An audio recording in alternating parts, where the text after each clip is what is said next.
The underworld isn't a distant concept. It's a thriving, dangerous world that shapes economies, politics, and lives in ways most people never see. It's a hidden network of power, crime, and corruption that operates in the shadows. From drug trafficking to extortion, these criminal organizations control vast territories and businesses. But how do they work? Who started them? And why do they continue to thrive despite law enforcement's efforts? What is the underworld? The underworld refers to the hidden world of organized crime. It's a network of illegal activities like drug trafficking, extortion, arms deals, smuggling, and even human trafficking. These organizations work secretly, away from the eyes of the law, and often control certain territories or businesses. The underworld isn't just about petty crime or isolated incidents.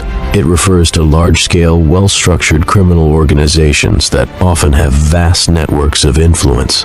These groups operate with precision and have specific roles within the organization, from the leaders or dons, who pull the strings, to the enforcers and street-level operatives who carry out the dirty work. How did the underworld begin? The underworld began in areas where governments were weak or law enforcement couldn't protect people. In these regions, people needed protection, and criminal groups like the Mafia in Sicily started offering their services in exchange for money. Over time, these groups expanded into illegal businesses like smuggling, gambling, and drug trafficking. As these criminal organizations grew, they became more powerful and spread to other countries, adapting to new environments.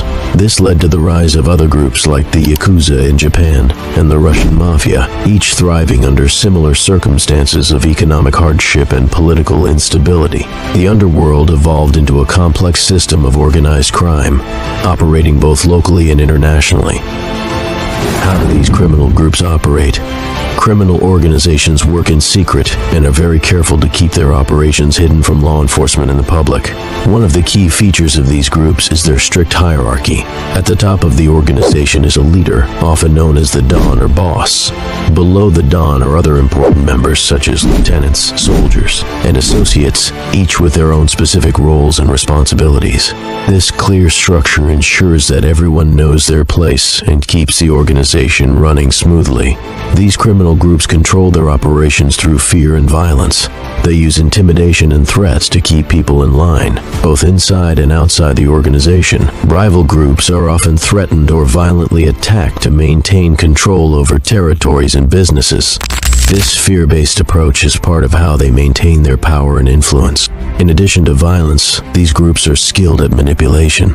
They often bribe or corrupt officials to protect their operations and avoid being caught.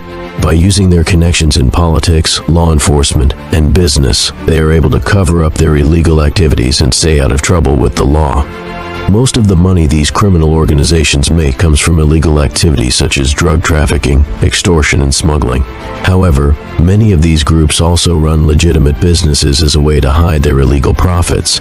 These businesses, such as restaurants, bars, or nightclubs, act as a cover to launder the money they earn through their criminal dealings.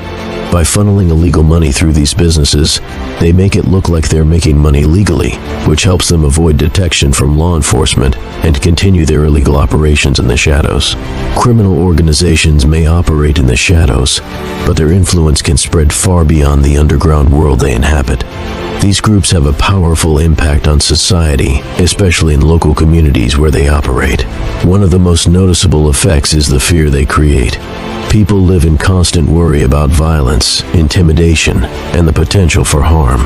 This fear makes it difficult for communities to thrive and for residents to feel safe in their own neighborhoods. So that's a quick look at how the underworld works, where it all started, and the dangers it causes in society. It's a world of crime and power that's still out there, even if it's hidden.